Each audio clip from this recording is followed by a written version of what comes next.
Hello friends, સ્વાગત છે આજની નવી રેસીપીમાં। તો આજે આપણે મૂળાની ભાજી લોટવાળી બનાવીશું। તાજા મૂળા લીધા છે અને એને આપણે પાંદ અને મૂળા અલગથી આપણે કટ કરી અને સમારી લેવાના છે। મૂળાની ભાજી બાફવાની છે, એટલે પહેલા મેં પાણી ઉકાળી લીધું છે ને એમાં મેં પતલા એવા મૂળા સમારી અને નાખી દઈશું પાણીમાં। અને અહીંયા પાન પણ મેં સમારી લીધા છે, એ હવે આપણે નાખીશું અને ઉકળવા દેવાના છે। અને સરખું બફાય ત્યાં સુધીને આપણે એને બાફવા દેવાની છે। 10 મિનિટ માટે ફાસ્ટ ગેસે આવી રીતે આપણે ઉકળવા દેશું ભાજીને, એટલે સરસ બફાઈ જશે।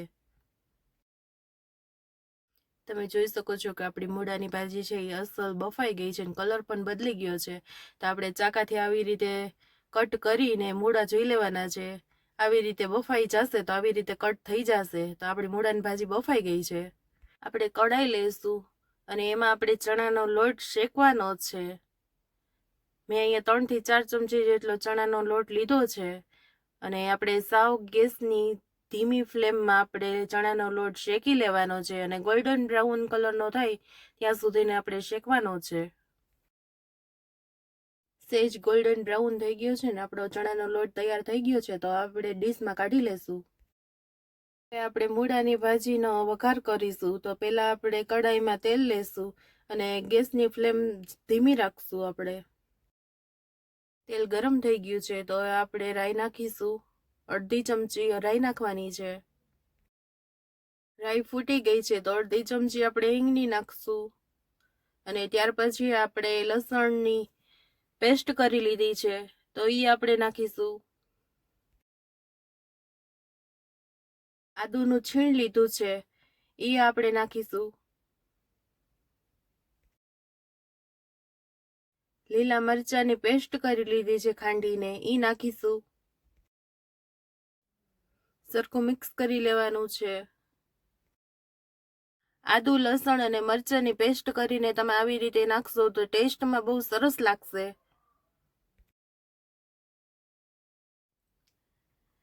હવે આપણે સ્વાદ પ્રમાણે થોડુંક મીઠું નાખવાનું છે। આપણે બાફવામાં થોડુંક નાખ્યું હતું એટલે મસાલામાં ચડી જાય એટલું જ આપણે મીઠું નાખવાનું છે અને આ મસાલો સરખો આપણે ચોળવી લેવાનો છે એટલે ભાજીમાં સરસ સ્વાદ આવે છે।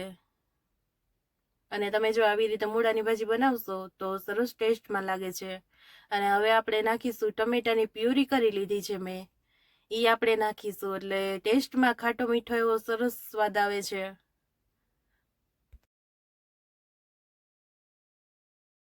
અડધી ચમચી આપણે હળદરની નાખીશું।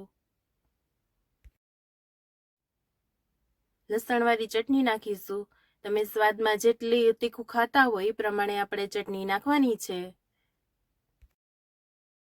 હવે આપણે ધાણા જીરું પાવડર નાખીશું। સ્વાદમાં સરસ લાગે છે ધાણા જીરું પાવડર। સરખું બધું મિક્સ કરી લેશું। મૂળાની ભાજી બાફેલું પાણી કાઢીને સરસ કોરી કરી લેવાની છે અને પછી આપણે મસાલામાં નાખી દઈશું। હવે આપણે મૂળાની ભાજી સરખી મસાલા હારે મિક્સ કરી લેવાની છે। 1 મિનિટ માટે આપણી મૂળાની ભાજી મસાલામાં સરસ એવી ચોળવવાની છે અને સાવ ગેસની ફ્લેમ ધીમી રાખવાની છે એટલે સરસ તેલ છૂટી જશે આપણી મૂળાની ભાજીમાંથી। તમે જોઈ શકો છો કે સરસ તેલ છૂટી ગયું છે। તેલ છૂટી ગયું છે સરસ। તો હવે આપણે જે લોટ શેકીને તૈયાર કર્યો હતો એ આપણે જોઈએ એટલા પ્રમાણમાં આપણે ઉમેરવાનો છે। હવે આપણે લોટને સરસ મૂળાની ભાજી હારે મિક્સ કરી લેવાનો છે। તમે જોઈ શકો છો કે આવી રીતે આપણે મિક્સ કરતું જવાનું છે। લોટવાળી મૂળાની ભાજી તૈયાર છે। તમે જો આવી રીતે મૂળાની ભાજી બનાવશો તો ટેસ્ટમાં બહુ સરસ લાગશે। તમને મારો વિડીયો પસંદ આવતો હોય તો લાઈક કરો અને કોમેન્ટમાં જરૂરથી કહેજો કે મારી આજની રેસીપી કેવી તમને લાગી।